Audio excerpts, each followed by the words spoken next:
ये मेरे लिए बहुत ही भावुक दिन है, क्योंकि आप सब जानते हैं कि फिल्म इंडस्ट्री से जो मेरा रिश्ता रहा है, मुझसे पहले मेरी एक बहन रोडू क्षेत्र, इसी एरिया शिमला के एरिया की प्रीति जिंटा जी, वो भी उन्होंने भी मुंबई नगरी में अपना नाम कमाया। और मुझे एक छोटा सा किस्सा याद आता है। जब मैं वहां संघर्ष कर रही थी, 2006 या 7 की बात है, तो मेरे पास काम नहीं था, बहुत काम कम मुझे मिलता था, उसके लेकर मैं हमेशा चिंतित रहती थी। तो हमारे एक बहुत ही जाने माने फोटोग्राफर उस वक्त के थे, राकेश श्रेष्ठा जी, बहुत ही बड़े फोटोग्राफर थे। तो मेरे काम से प्रभावित रहते थे और मुझे उन्होंने कहा था कि तुम हिम्मत मत हारना। एक दिन उनका फोन मुझे आया और उस टाइम पे प्रीति जिंटा जी बहुत बड़ी स्टार थी, टॉप मोस्ट स्टार जिसे कहा जाता है बॉलीवुड की, वो थी। और मैं मात्र वहां पे संघर्ष करती थी, लेकिन मेरी उम्मीदें दिन ब दिन टूटती जा रही थी। तो राकेश श्रेष्ठा जी ने मुझे कहा, देखो मैं प्रीति के साथ हूं, अभी शूट कर रहा हूं, चलो मैं तुम्हारी बात कराता हूं। तो मैं एकदम डर गई। मैंने कहा क्या बात करूंगी मैं उनसे और क्या बोलूंगी। तो उन्होंने फोन लिया और जैसे वो हमेशा खिलखिलाकर हंसती हैं, उन्होंने कहा, देखो तुम, अब मैंने हिमाचल का झंडा गाड़ा, अब मेरे बाद तुम हिमाचल का झंडा गाड़ना। तो ये भावुक उनके साथ जो मेरा वार्तालाप हुआ था, मुझे हमेशा याद रहेगा। और आज जैसे ही मैं रामपुर में आई तो मेरी बहनों ने मुझे ये ड्रेस दिया। और आप सब बहनें जानती हैं कि महिलाओं के लिए सारी दुनिया की जायदाद गहने एक तरफ और ड्रेस पाने का सुख एक तरफ। तो जैसा उन्होंने मुझे बहुत ही सुंदर ड्रेस दिया, और ये ढाठू, हमेशा मैं आई हूं शिमला कई बार, तो देख के हमेशा मन तो करता था कि कैसे पहनते होंगे, क्या लगता होगा पहनकर। इस तरह के विचार हमें आते हैं, अक्सर महिलाओं को ज्यादा आते हैं, कैसे मांगे, कैसे पूछें। हमारे माता पिता भी बोलेंगे तुम अभी ऐसे फालतू खर्चे कर रही हो। इस तरह के कई विचार आते थे बचपन में, लेकिन वो मेरी बड़ी इच्छा आज पूरी हुई कि मुझे ये ड्रेस मिला, और मेरे लिए बहुत सुंदर एक यादगार रहेगी। आगे चलकर ये कहानी मैं भी अपने परिवार वालों को बताऊंगी कि ये ड्रेस मुझे उस दिन यहाँ मिला था। दोस्तों, हमारे जो हिमाचल के लोग होते हैं, हम बड़े ही भोले और सीधे साधे होते हैं, लेकिन आपने देखा कि मेरी हर बात को लेकर मुझ पर आक्रमण हो रहे हैं। यहां तक कि मैं कोई ड्रेस पहन लूं किसी क्षेत्र की, उसको लेकर भी मुझ पर टिप्पणियां हो रही हैं, अभद्र बातें हो रही हैं कि जैसे फिल्म की वो शूटिंग कर रही है। दोस्तों, हमारा जो भारत है, ये हर तरह की सांस्कृतिक विविधताएं, सांस्कृतिक धरोहर, विरासत, ये हमें संपूर्ण भारत में मिली है। अगर मैं कभी गुजरात जाती हूँ तो अवश्य ही हर लड़की की तरह मेरा मन करता है कि वो जो कच्छ की एम्ब्रॉयडरी, जो शीशे वाली कढ़ाई वाले जो लहंगे पहन के लड़कियां गरबा करती हैं कि हम भी काश ऐसा करें। अगर हम महाराष्ट्र जाते हैं तो मन करता है कि हम भी ये मराठाओं की पैठनी पहने। अगर हम बंगाल जाते हैं तो वहां की जो मशहूर जामदानी साड़ी है, मैं हमेशा जाकर वो खरीदती हूँ और हमेशा पहनती हूँ। न जाने ऐसे कितनी ही आंध्र प्रदेश की काम की साड़ियां हो या तमिलनाडु की हो, मैंने हमेशा ही भारत की संस्कृति को और उसकी धरोहर को पूरे विश्व में उसका परचम लहराने में, उसको संस्कृति को फैलाने में कभी भी कोई भी कसर नहीं छोड़ी। जब मैं राजनीति में नहीं भी थी, तब भी चाहे कुल्लू की पट्टी हो या पट्टू हो, हर जगह मैंने उसका बहुत प्रचार किया। दोस्तों, ये बात भी मेरी इनके आंखों में खटक रही है। हर बात जैसे मेरी इनकी आंखों में खटकती है, मेरा तो मात्र सांस लेना ही इनकी आंखों में खटक रहा है। क्या कारण हो सकता है जब आपकी बहन, आपकी बेटी कंगना का नाम आया, जब मुझे टिकट मिला तो ये लोगों ने मुझे कहा कि ये लड़की का क्या भाव चल रहा है। हम सब मंडी की महिलाएं हैं, बेटियां हैं, बहनें हैं, हम उसके मंडी क्षेत्र में आती है, मेरी सरकाघाट में जन्म हुआ है, मनाली में मैंने घर बनाया है, और मैं आज यहाँ पे मुझे आप लोगों की बेटी, आप लोगों की प्रत्याशी, आप लोगों की सेविका बनाकर भेजा हुआ है। तो मुझे इस तरह की अभद्र टिप्पणी की कि क्या भाव चल रहा है मंडी की महिलाओं का। दोस्तों, इस तरह की बातें सुनकर किसका दिल नहीं दहल जाएगा। और अब उसके बाद मुझे कहा गया कि तू अपवित्र है, फिल्म इंडस्ट्री में काम करके आई है, जा तू पहले पवित्र होके आ। किसी कलाकार के बारे में इतनी नीच सोच रखना, किसी बहन के बारे में जिसने संघर्ष करके ना कि सिर्फ अपने परिवार के लिए रोजी रोटी कमाई, भाई बहनों को पढ़ाया। मेरी बहन पे एक्सीडेंट में एसिड अटैक हुआ था, उनका इलाज करवाया, ना कि सिर्फ इतना ही किया जबकि पूरे प्रदेश को जो है, पूरे देश में सम्मान दिलाया। इस तरह की बातें मेरे बारे में करते हैं कि तू पवित्र होकर आ। तो जाहिर है हमें पता चलता है कि महिलाओं की क्या दशा है इस वक्त। दोस्तों, एक तरफ ये कांग्रेस के लोग हैं जो इस तरह की बातें करते हैं क्योंकि ये अमीर घरों के बच्चे हैं, ये हर तरह की सुख सुविधाओं में पले बड़े हैं। इन लोगों ने, जैसे प्रधानमंत्री मोदी जी ने गरीबी देखी है, एक गरीब माँ के बेटे होकर जब उन्होंने अपनी माता को संघर्ष करते हुए देखा, बर्तन धोकर झाड़ू पोछा देकर इतने सारे बच्चों का पालन पोषण करते हुए, गरीबी से जूझते हुए, संघर्ष करते हुए देखा, तो उनके मन में ये भाव आया कि महिलाएं तो कितनी शक्तिशाली होती हैं। उन्होंने जब अपनी शक्ति स्वरूपा माता को देखा तो उन्हें लगा कि एक महिला अकेले इतने बड़े परिवार को, इतने सारे पुत्रों को, पुत्रियों को बड़ा कर सकती है, तो एक महिला में कितनी शक्ति होती है। और यही कारण है कि उन्होंने महिलाओं को विधानसभा, लोकसभा में 33% आरक्षण दिया। उन्होंने कहा कि मुझे महिलाओं का सशक्तिकरण करने वाला भारत नहीं, वो भारत चाहिए जहां महिलाएं भारत का नेतृत्व करती हैं। मुझे लीडर्स चाहिए। और मेरी बहनों, माताओं, आप देखेंगी कि जब 29 का इलेक्शन होगा तो अगर अभी विधानसभा में 68 सीटें हैं और उसमें सिर्फ एक महिला को सीट है, सिर्फ एक महिला भी है एक्टिव, आपको 22 महिलाएं, 88 में से 22 महिलाएं एक्टिव मिलेंगी हिमाचल प्रदेश विधानसभा चुनाव में। ये विजन है मोदी जी का। क्यों? क्योंकि वो एक गरीब घर के बेटे हैं, वो कोई राजा रजवाड़े नहीं है। लोकतंत्र में सिर्फ एक राजा है और वो राजा है प्रजा।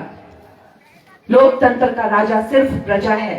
हमारे प्रधानमंत्री खुद को प्रधान सेवक कहते हैं और अब उन्हीं के ही कदम चिन्हों पर चलते हुए हम उनकी सेना, हम भी सोचते हैं कि जो सुख हमें आज तक अपने लिए जीने में, फिल्म इंडस्ट्री में जो भी पाया, जो भी कमाया, अपने लिए किया, उससे ज्यादा सुख निश्चय ही मुझे अपने लोगों की सेवा करने में, अपने लोगों का कल्याण करने में, अपना जीवन उनके लिए समर्पित करने में मिलेगा। ये विचारधारा भारतीय जनता पार्टी की विचारधारा है। आप नाम देखिए, आप भारतीय जनता पार्टी, जो एक जनता की पार्टी है, और वहां एक अंग्रेजी का नाम है जो अंग्रेज के जमाने से चला आ रहा है। वो जमाने गए दोस्तों, अब वो जमाने नहीं रहे। जैसे मेरे भाई कौल सिंह ने आपको बताया, वो भी एक गरीब घर के बेटे हैं जैसे कि मैं हूं। हम गरीब घरों से आते हैं, हमने गरीबी देखी है, हमने बेबसी, लाचारी देखी है।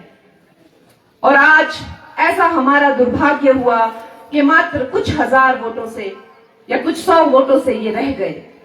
और अगर मुझे बहुत उम्मीद है कि ये बहुत युवा हैं और आगे चलकर भी आपकी सेवा करेंगे, लेकिन दोस्तों, जिस तरह से हमारा दुर्भाग्य, पिछली विधानसभा में आप सोच लीजिए 68 सीटों में मात्र 30-32 हजार वोटों से हमारी सरकार रह गई। और आज सारे देश के लिए हम एक बहुत ही दुर्भाग्य का एक उदाहरण बन के रह गए हैं कि संभल के रहो, नहीं तो हिमाचल जैसा ना हो जाए। जो लोग अपने आप को नहीं संभाल पा रहे, अपनी सरकार नहीं चला पा रहे, आप लोगों को क्या ही संभालेंगे। नौटंकी करके रख दिया है इन लोगों ने, नाटक बना के रख दिया इन लोगों ने।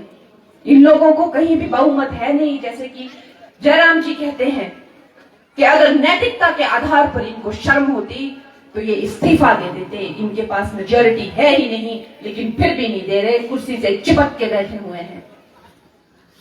इतने इन लोगों ने अंट संट वादे किए, 1500 हम महिलाओं को लगाएंगे, 100 रुपए में भैंस का दूध लेंगे, ऐसी ऐसी हम मोबाइल हॉस्पिटल चलाएंगे जो जगह जगह जाके मुफ्त इलाज करेंगे। कहाँ है वो मोबाइल हॉस्पिटल?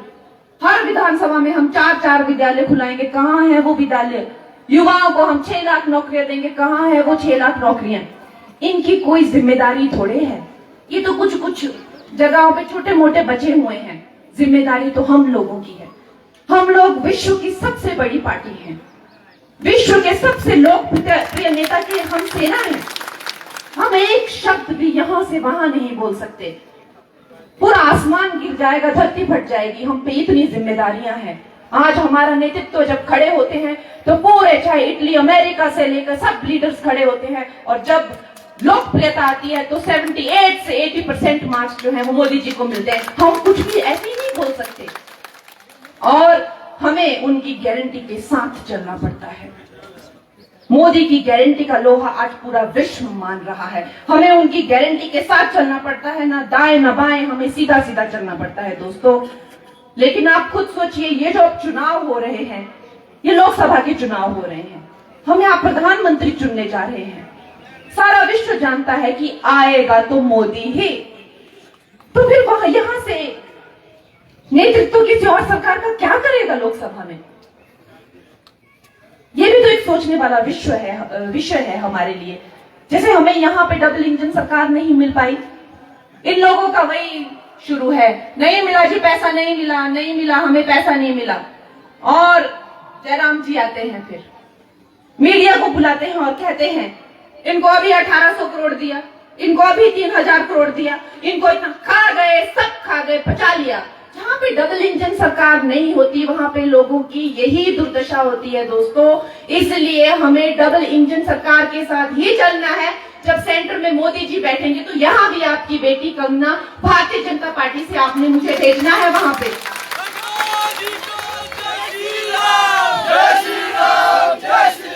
बहुत बड़े घर के दोस्तों, बड़े लोग होते हैं, उनकी बड़ी बातें होती है। हम छोटे लोग हैं, हमें किसी चीज की शर्म नहीं है। बड़े लोग कहते हैं कि हम डाकिया नहीं बनेंगे, हम कोई तुम्हारे डाकिया हैं, लेकिन मैं कहती हूं कि मैं आपकी डाकिया हूं, मैं आपकी बेटी हूं। मैं, जैसे हमारे प्रधानमंत्री कहते हैं, मैं प्रधानमंत्री नहीं, मैं प्रधान सेवक हूं, वैसे ही मैं आपकी सेविका हूं। और मुझे आपने कभी भी कोई भी आज्ञा देने में कोई भी संकोच नहीं करना है, मुझे अपनी सेवा में लगाना है। वही निश्चय मैंने अब अपने जीवन के लिए किया है कि मैं आपके सेवा में पूर्ण रूप से समर्पित हो जाऊं। दोस्तों, कहने के लिए बहुत बड़ी बातें हैं, बहुत लंबी बातें हैं, लेकिन मुझे आप लोगों का जोश देखकर, मेरे भाई बहन, मेरे बूथ कार्यकर्ता, जितना मुझे लगता है कि निश्चय ही आप लोग इस बात की गंभीरता मुझसे ज्यादा जानते हैं। हिमाचल में, जैसा मैंने की कहा कि कुछ हजार वोटों से कितनी बड़ी त्रासदी हिमाचल में हो गई, अब हमने सबने देखा है और मन बना लिया है कि अब की बार हम बिल्कुल भी कोई भी ढिलाई नहीं बरतेंगे। तो दोस्तों, ये बात सच्ची है कि कांग्रेस महिलाओं का अपमान करती है, सैनिक बलों का अपमान करती है, कहती है कौन सी सर्जिकल स्ट्राइक, कहाँ की, गलवान में मार खा के आ गए, ये कायर है, असहासी हैं। इस तरह की बातें ये हमारे सैनिक बलों के लिए करते हैं। आप सोच सकते हैं, हिमाचल प्रदेश ये वीर भूमि है। एक वक्त था जब सौरभ कालिया से लेकर न जाने कितने लोगों के आंखें और गुर्दे नोच के हमारे हाथों में बैठाते थे, ये लोग हमारे हाथों में देते थे, पाकिस्तान के लोग। और आज ये लोग थर थर कांपते हैं जब मोदी उंगली उठाकर बोलता है कि गलती कर गए तुम, बहुत बड़ी गलती कर गए। तो अभिनंदन को चाय पिला के, हार डाल के, आरती उतार के ये लोग बॉर्डर के पार छोड़ के जाते हैं और हाथ जोड़कर माफी भी मांग के जाते हैं। और इनसे पूछिए, एक टाइम पे ये उछल उछल के हमें परमाणु बम की, इसकी उसकी ये धमकियां दिया करते थे। आज किसने इनके हाथों में भीख का कटोरा थामा है कि ये लोग आटा और पानी मांगते हुए घूमते हैं। ये हमारे मोदी जी की ये पूरे विश्व में जो है वो छवि है अब भारत की। दोस्तों, चाहे G20 का नेतृत्व हो, चाहे गगनयान हो, चाहे चंद्रयान हो, चाहे हमारी बहनों के लिए शौचालय हो, चाहे मुफ्त का अनाज हो, चाहे मुद्रा लोन हो, आयुष्मान हो, ना जाने ऐसी कितनी योजनाएं उन्होंने दी हैं, लेकिन वो भी कहते हैं कि ये ट्रेलर है, काम करने को बहुत है। कहां से शुरू किया है उन्होंने काम, आप ये भी तो सोचिए। पूरे विश्व में एक तरह से क्षेत्रीय युद्ध हो रहे हैं, महामारियां आई हुई हैं, लेकिन फिर भी 9 सालों में उन्होंने हमें 5वीं अर्थव्यवस्था बनाया, आप तीसरी बनाएंगे। शौचालय से तो उन्होंने शुरू किया है, सफाई से तो उन्होंने शुरू किया है। इतनी दुर्गति कांग्रेस ने हमारे देश की हुई थी।